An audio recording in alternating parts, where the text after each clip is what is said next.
right, front long arms are doing great. Real happy so far. Now it's time for some long arms in the rear. Welcome back to part 2 of our Jeep JK build series.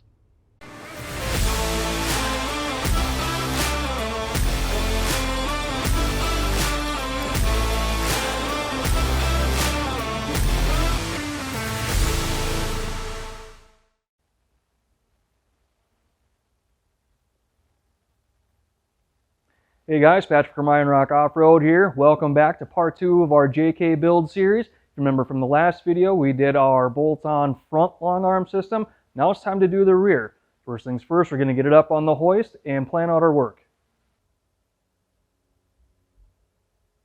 Okay, Jeep's on the hoist. We got some parts laid out here ready for install. We got our brackets and hardware. We did go ahead and pre-assemble our arms.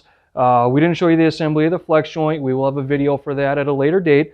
But just know that when you do assemble them per our procedure and instructions, and make sure you torque them to spec, they're very, very long lasting joint, much longer lasting than what we're used to seeing from the competition on the market. So to get things started, we're going to take the bracket over the frame and see what we got to do for the install. Okay, now to be expected, we are going to have to do a little bit of cutting here. We're going to have to remove the factory control arm brackets from the frame. We're going to have to notch out the body mount here to make room for the upper control arm. And once that's all out of the way, we can start working on getting the new long arm bracket into place here. We are going to have some shared access holes there. We'll have to modify the gas tank mounting there. But after that, a little bit of drilling, bolts right in. Now for the driver's side, same rules apply. We got to get all the factory mounts out of the way, same clearances on the body mount. Now, we don't have the luxury of having the holes already in the frame like the other side, so we're going to use the new long arm bracket as a template. Now, we're going to line up the front edge of the bracket with this seam in the frame. Once we've got that, we can go ahead and mark where we need to cut our access hole.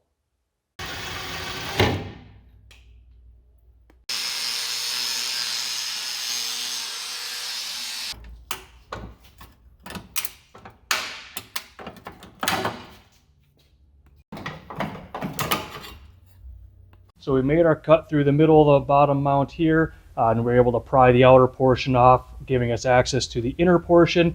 Now, same thing, we want to cut into this material using the cutoff wheel. We just want to be very careful because we have the fuel tank right behind it. So we just want to get into the material without getting all the way through, risking hitting the tank. And once we've gotten that material nice and weak, we use like a crescent wrench, pry it back and forth until it comes off.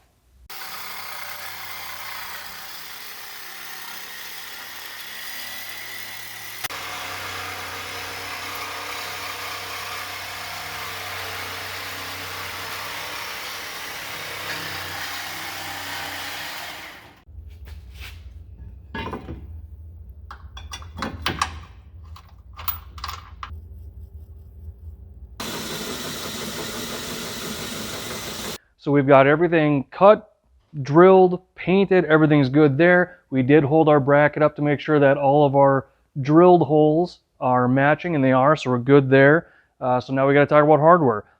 We've got this nut plate here that is going to go to your furthest forward hole on the bottom of the frame, and then we've got this nut plate that is going to take care of our outboard hardware for the bracket.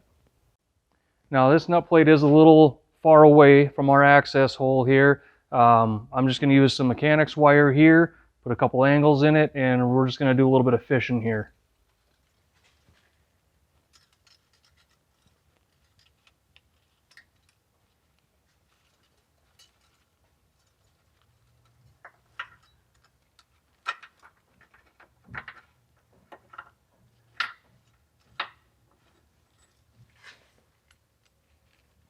And we're there. Now with that nut plate in there, we're ready to start putting the bracket on. We're going to start with the bolt that we pulled out from the mount that we cut out from the gas tank. And we're just going to get that started. We're not going to get tight. We're going to give ourselves just a little bit of slack on everything, until everything is started. Then we can go back and torque everything. And now we're ready for this nut plate. Sneak that in the window there.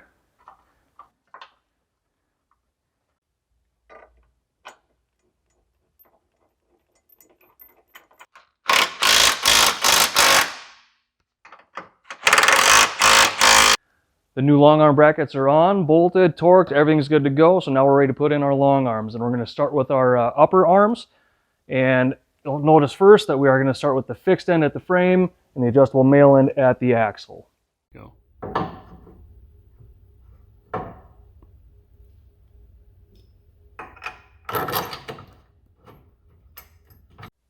All right, now before we get to the lower arm, we wanted to take a closer look at this upper. As you probably noticed before, we got a few bends in it, and that is very important to watch for because that'll help you determine your left and right arms. This first bend is downward, comes down to clear the body mount, and then we have this inward bend as we get to the axle, and that is for tire clearance. Now with the upper end, we're ready for the lower. Now just a little opposite, we are going to put the adjustable male end at the frame this time and rubber at the axle.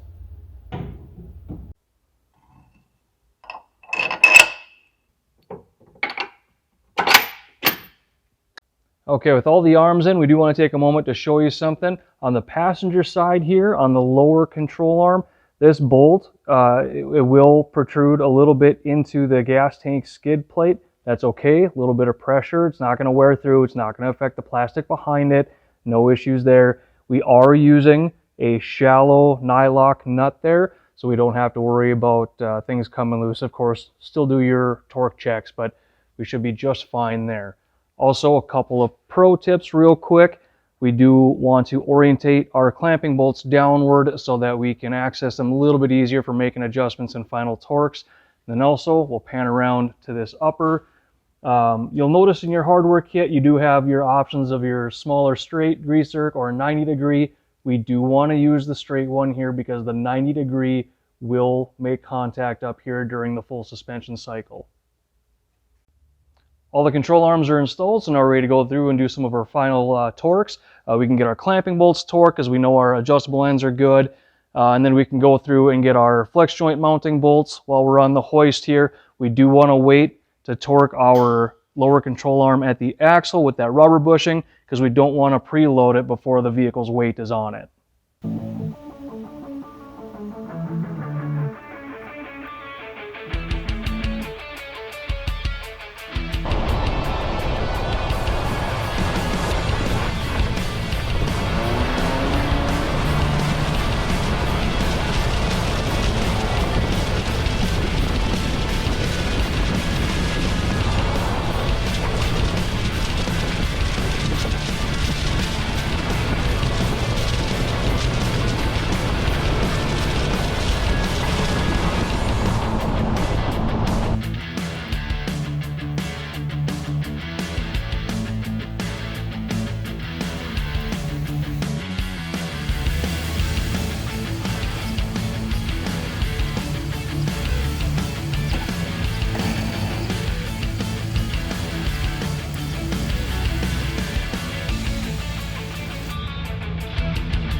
So we just got back from our test drive with the newly installed rear long arms here.